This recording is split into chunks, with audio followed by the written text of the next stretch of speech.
very interesting and important question. And hopefully over time there'll be a convergence.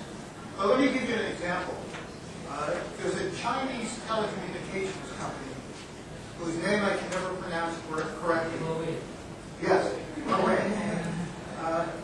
That is very technologically developed, is very involved in most of the world, that has made no progress at all in entering the United States. And the reason is because of the nature of the ownership of the company. It's never clear whether it's a state-owned company, whether it's involved with the PLA, People's Liberation Army. The owner of the company is a very shadowy character who isn't very transparent. And I think it's an interesting paradox in that that company's technology is becoming critical in communications and telecommunications. But the fact that it's a state-owned Chinese company does result in a difference in the way it's managed. And at this point, we don't know, is it driven politically? Is it driven economically? Is it a commercial venture? Is it a government venture?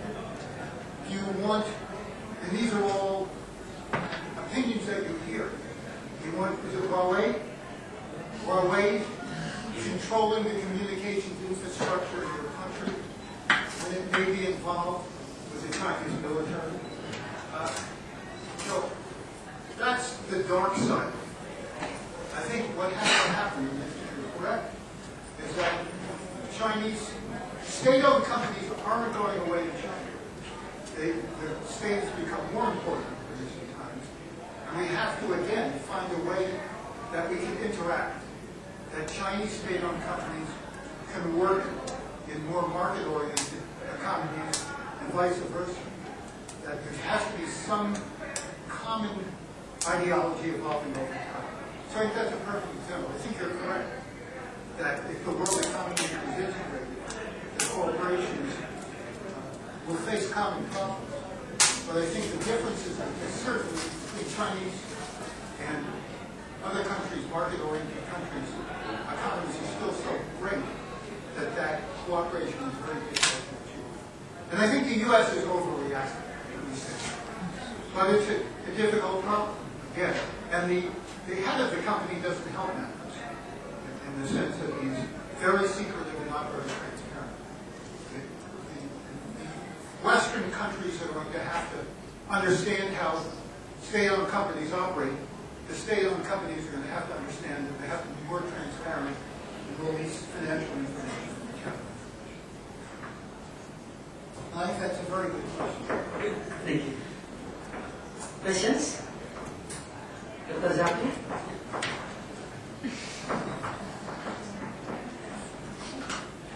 Thank you. You said that to gain the integration from foreign region among countries, and I see that starting from 2009, there is an important crisis starting from the U.S. subprime crisis. Do you think that the subprime crisis is not enough to create the integration among the countries? That's my question. I don't think we need one religion, but I think we have to understand everybody else's religion and have to find a way to find a common ground among them. Okay. I wish I could say that I think the subprime crisis scared everyone enough to make a difference, but it doesn't. The banks are still powerful and still seem to be controlling regulation both globally and within the U.S. It should have scared everyone, but I don't think it scares them quite enough. And if that wasn't enough, you wonder what would be. I think that's a very good question. From the ladies, I want questions from the ladies. Dr. Ferita. Okay. Hello, Professor. Thank you very much for the presentation. I'm from undergraduate student, so please excuse this humidity because I'm not so good at it. And I have a question, but it's kind of personal, so I hope it's okay. Do you think that, do you honestly think that there's still some room left for the economy to expand? Since you mentioned the first possibility that this is more, most likely to happen is disagreement. Because we see today, even if there are some crisis-driven agreements, there's not exactly law to make sure that the agreements are being enacted perfectly. So I was wondering if, probably if you try to make more agreements, then probably more violations would be done to this agreement. So it would be more chaotic. So, I personally think that this agreement, this stagnation is actually better than you try to change the world and it ends up worse. So do you think that there's still room for this economy? And again, I'm sorry for being so naive and all. It's not naive at all. It's a very good question. Thank you so much. I think there is room, and I think the world economy will continue to expand. And I think it'll be cyclical. Right? And I can't predict the future. If I did, I'd have a mansion on an island someplace, and you'd be watching me on a television set. But I think it's cyclical. I think you'll see attempts by governments to enact legislation that restricts imports or restricts investment, that they'll run up against the wall of what's possible. They'll understand that they can't, that the world economy is too integrated, that the cost of tariff barriers is too high. They'll open up again, and then gradually over time, it'll be cyclical, but I believe that gradually over time, we'll reach some sort of mode of operation that will allow the world economy to function. But this is a revolutionary period. This is really a major change in the world economy and in the international political system. Change, and it's impossible, and it's very positive, but it's impossible to think of a time in history when as many countries, first of all, when the world was as small as it is today. I mean, I got on an airplane in New York Monday morning at 11 o'clock your time. And Ibrahim Hassan picked me up at the Jakarta airport at 10 o'clock the next morning. I flew more than halfway around the world in a couple of hours. I mean, we tend to take that for granted. But it's amazing. When you think of how long, 80 years ago, how long it took to get sent from Jakarta to your university this morning with the traffic. But it's a revolutionary, communications and transportation.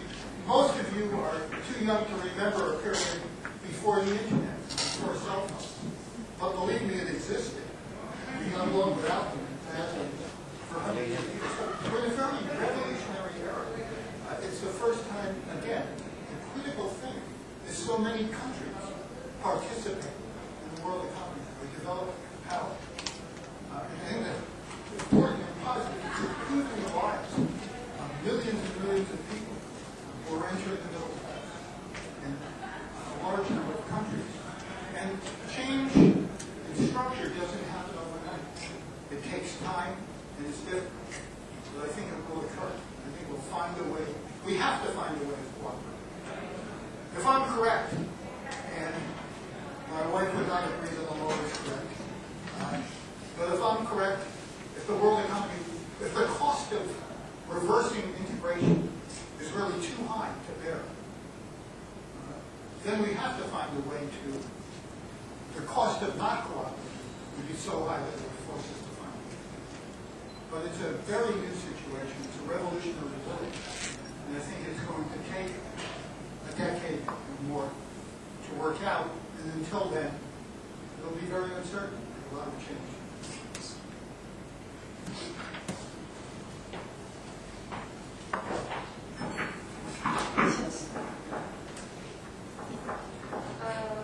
Okay, I don't really know where to start. But let's start with how you said that in the end we all have to each learn to work with each other. So, well, yeah, because otherwise life would be difficult for everyone, etc. But as even pointed out, maybe the 2008 subprime crisis isn't even enough to wake everyone up, and the banks are still holding the regulators hostage and everything. The only thing that seems to be the first sign of any sort of cooperation seems to be the verbal incident. Yeah. So I think if even something as big as a subprime mortgage crisis isn't enough to be a wake-up call for people, what would be? How big does it have to be? Because I know I'm kind of not able to see even the embryo of that cooperation right now. I don't know, I have this cynical or something. Yeah, I'm not seeing it. Yeah, what do you think about that? I think you're right, but again, all I can leave you with is my sense that there's no alternative. And I don't know how long it will take. First of all, we don't need cooperation on every single issue. We need some superstructure, some overlay of a rule-based system. And the challenge we have is we need to, for the first time, to develop this rule-based system in a world where there's vast differences among the economies and among the political systems. Now, when you think about it, from the end of World War II, when the modern international system was developed, until again, maybe 10 years ago, there were 5 or 6 countries that mattered. They were all reasonably similar. They were all, including Japan, Western, market-oriented democracies. There were differences between them, but they were more similar than not. That's changed, and that's positive. And I guess in the long run, I have to be optimistic. I think that in the short term, it's going to be very difficult. And some of it is simply, in the case of the financial crisis, the entrenched power of the financial sector. In others, it's just vast differences among countries. But I think, again, what I leave you with is the contradiction. That I think it would be the cost of independence for any country, as I said, other than North Korea, is so high that it's going to be difficult to bear. Yet, cooperation is difficult. I think it's a difficult problem. I don't have a solution. I just wanted to give you a framework for looking at it. It's hard to be optimistic in the short run. I think you have to be in the long run. Although, as John Maynard Keynes said, in the long run we're all dead. So let's hope it's the medium run. Thank you. Questions? Andre?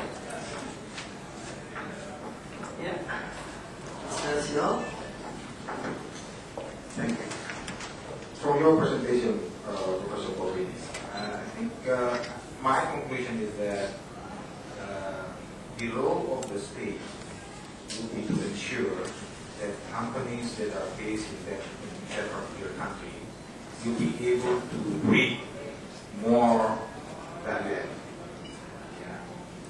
Now, my question is that, first of all, is that conclusion accurate? And number two, related to that, is that if certain countries will form regional corporations, will that regional corporation put the participating countries in a better position in terms of reaping or getting the value added? I think there are two good questions. I think one of the questions that lots of countries are coming to grips with is how you move up the value chain. How you move from assembling products, textiles, making t-shirts, up to the point where you're actually producing disk drives or doing research and development. And I think lots of countries, and I assume yours, are concerned with how you move up. And then that's an interesting question. I think there's a corollary to that, and that is right now we're seeing a race to the bottom. And the horrible tragedy in Bangladesh is an example of that. with companies seeking lower and lower cost manufacturing labor. That has to come to an end. There's a limit to the number of countries in the world. And the sooner it does, the better, I think. The second question is, I think the answer is yes. You can't have just trade within regions. But I think the regions are large enough, and perhaps there's two issues. One is how large they are. Two is how different the countries are within the region. That they have different advantages in different technologies and different goods. And to the extent that is possible, I think that open agreements within the region are a good start. But again, the regional agreements have to be relatively open to the rest of the world. And that's the phrase is WTO complicit, as I remember. That the regional agreements have to be in accordance with the rules of world trade. I think, let me close. Say one other thing. I think the World Trade Organization faces a great danger right now. And I think it's critical. It's developed as a rule-based entity that facilitated global trade. And it's a really interesting thing over the course of its existence since 1994 is that no country, no powerful country has ignored a verdict in which it was found to be the loser. In other words, the U.S. has complied with all of the agreements. The great worry was that at some point a powerful country would say, I'm not doing that, I'm not going along with the agreement. That hasn't been a problem. I think the real problem that the World Trade Organization faces is relevance. If they can't come to an agreement, if they can't modernize the rules, will it still be relevant, will it still be important? And I think that would be effective. I think it really has served a critically important function.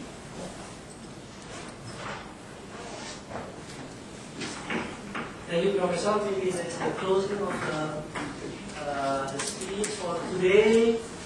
Thank you once again. Please give applause to Professor.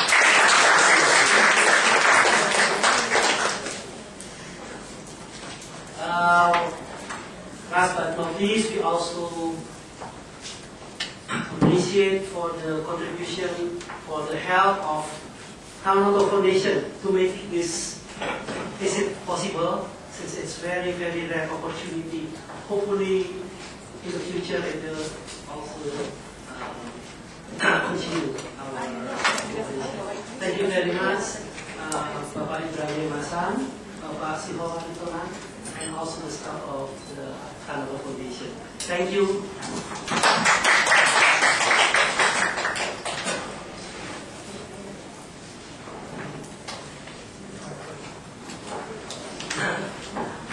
For the other participants, if you would like to take the certificate, and you can take it on